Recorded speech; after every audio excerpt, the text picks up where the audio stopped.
what does entrepreneurship development mean? Not about what entrepreneurship as such or entrepreneur means, but what does entrepreneurship development mean? And I think in general you could in SLC answer to this the main question already by looking or reflecting the initiatives that were told that have been put forward by Rabin and Ayankara, the principal of SLC after 2015. So if you did a study, okay, how has it changed the life here, student life here in SLC in 3 years? So that would be one answer to how does entrepreneurship development aid this institution. And then what would you study then if you went embarked into that kind of research? First of all, I mean, if you look at the back wall of this room, I mean, there is change your words, change your mindset. So on the first level, there is, I think entrepreneurship development is about developing the mindsets of people, and especially in this context, students. And as in some later session, there, Kaisa and others will talk about stirring minds. So we would want to stir people's minds in order to find their passion, make them more prone to take risks, at least to some extent, and also be operative in the face of uncertainty and recognize opportunities, and then be persistent and also have some leadership qualities. So I think in SLC, I mean, you have concentrated quite a lot on this mindset business. Then secondly, and rightly so, Mr. Sen Gupta says that, I mean, ideas are not enough, but you need somebody who can follow them through. But still you need some ideas, so you need to generate ideas. So with your mindset, after that, maybe the second area where you can develop entrepreneurship is still, I mean, do something with the ideation, and especially bringing cross-disciplinary groups together in order to make better ideas, and also then select some of the good ones and then develop those ideas, which also needs persistence before the embarking in the entrepreneurial journey. Then on the third, I mean, you can create new ventures when you orchestrate some resources and try out things without actually incorporating your company. And then fourthly, I mean, you also mentioned startups, and then when you want to start something as a company, then you might start with a startup. So you have a business idea, you have a team, and then you may have, or you should have some financing, and then you would be managing that early stage extreme uncertainty, which is like evident in every startup. But then entrepreneurship development could also mean that you would like to transform existing businesses through spin-off or spin-outs, or bringing startups into the big corporations like we do in Finland nowadays quite a lot. And in general, also game changer startups might stir these existing companies. But existing companies might also need or the leaders of existing companies might need entrepreneurial leadership, which is then based on the mindset that you may be equipped with from the SLC if you follow those words on the back and deeds. Then further on, we might mean by entrepreneurship development the facilitation of entrepreneurial or entrepreneurship ecosystem and startup culture, which is already a larger. So what kind of ecosystem there is around on East Delhi, for instance, regarding cooperation between startups and existing businesses and universities and colleges. And lastly, in a way, in this my list of what entrepreneurship development might concern about or deal with is that also entrepreneurial activities may influence the political scene. And I quote from Critical Perspectives on Entrepreneurship that just entrepreneurship as a social change activity that moves against the grain of orthodoxy in order to realize spaces of freedom and otherness.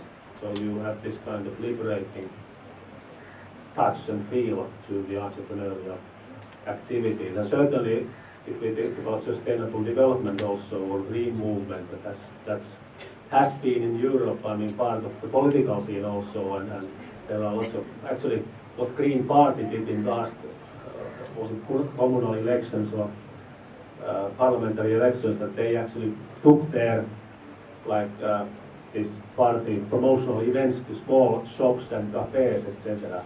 So they organized in different cities, and so they went inside the businesses in a way to tell the story. And the context was usually, I mean, vegetarian coffee shop or very nice cosmopolitan cafe. So they integrated in a way this startup or small business culture and entrepreneurship, and then this political agenda. So if you think about entrepreneurship development, then you might think on different levels. And so what does this mean to the, very briefly, to the institutions or higher education institutions, and something about the society. So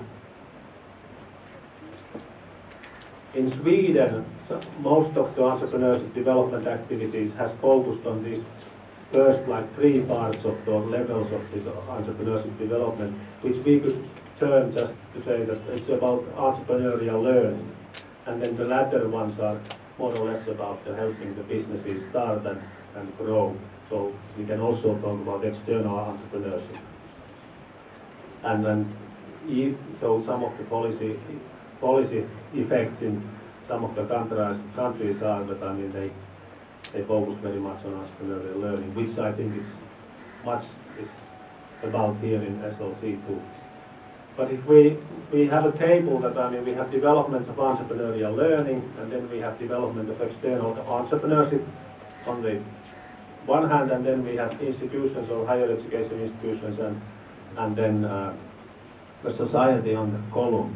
So if you think about higher education, what institutions, what kind of questions, benefits and issues they might face with respect to development of entrepreneurial learning. So first of all, it brings into the school a new learning paradigm where affective and cognitive aspects are emphasized instead of or together with cognitive aspects.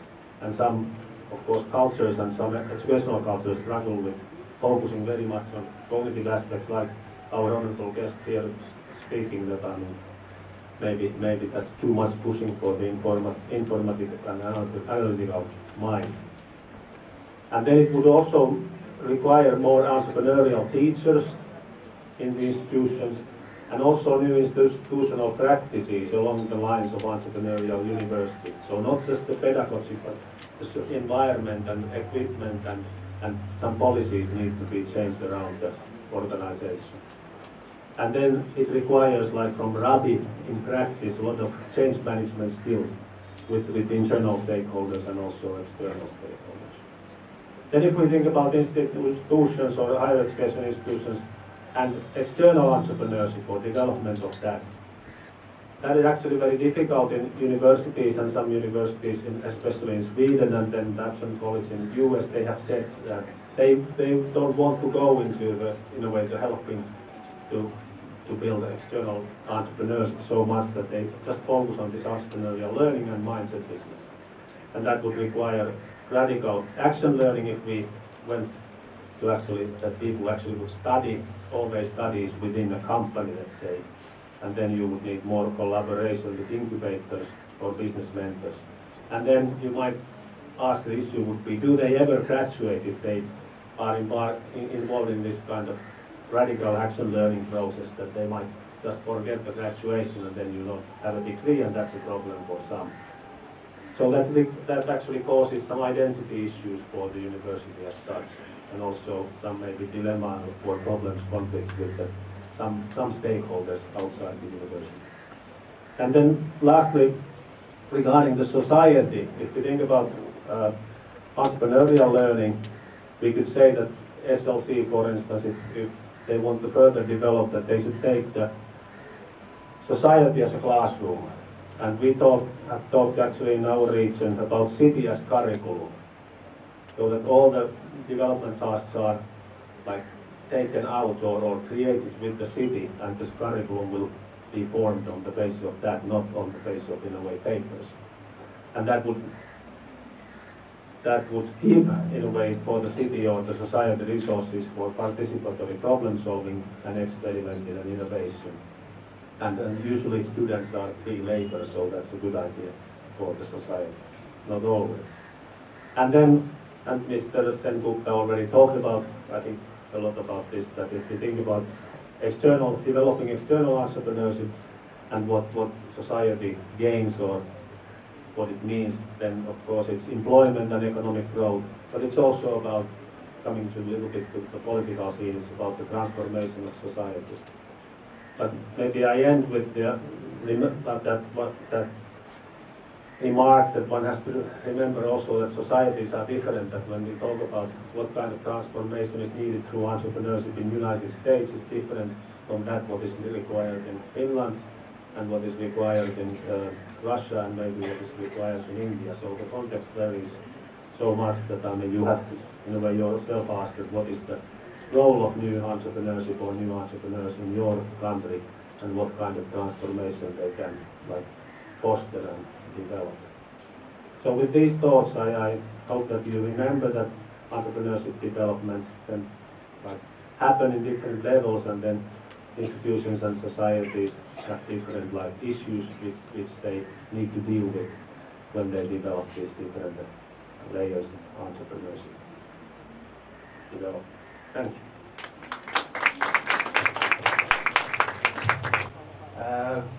We still have some time, plenty of time left for Mr. Kaul to share your insights about this topic.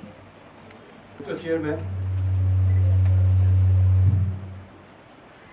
in fact I have got a structured presentations, but looking at the time, I will skip. I'll just use some of the presentation, these slides.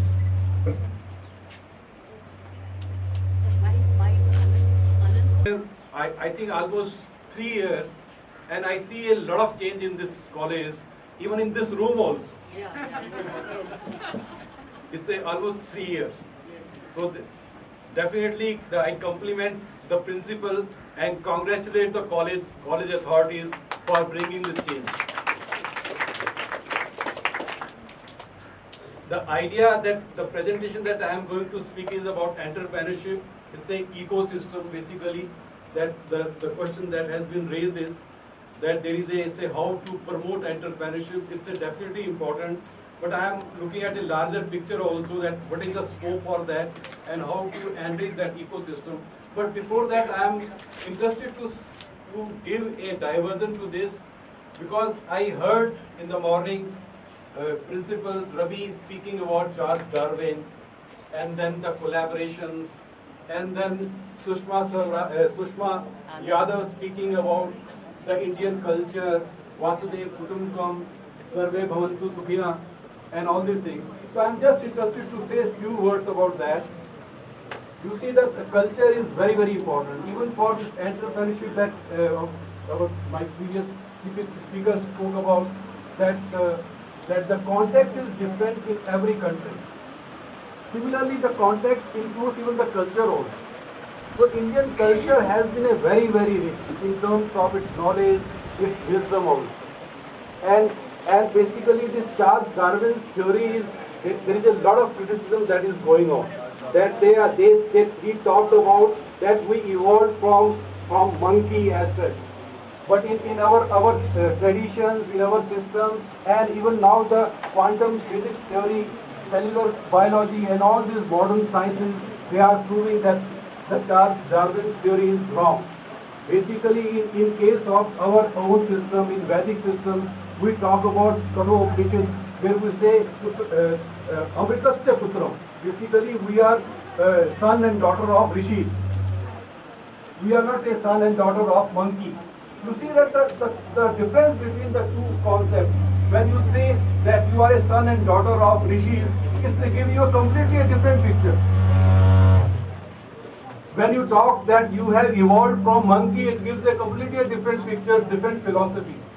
And because of that, we see that in the Western philosophy, they talk about animal instinct, animal kingdom, and the nature also. When you look at the human being also, it is completely different. They say that human being is a biological entity. with the biological needs, and it's a body, mind, and all that. But in India, we say it's not just a biological entity. We say we have a body, we have a mind, we have an intellect, we also have a soul. So this human being is a integrated person. So when you look at this integrated person, when you look and you start interacting with others at the soul level, your thinking will be completely different. You see that if you use this philosophy, this thinking, all this concept of sustainability and all these things will be completely different. So because I find that our friends from Finland are here, so it's very important to look at our Indian culture.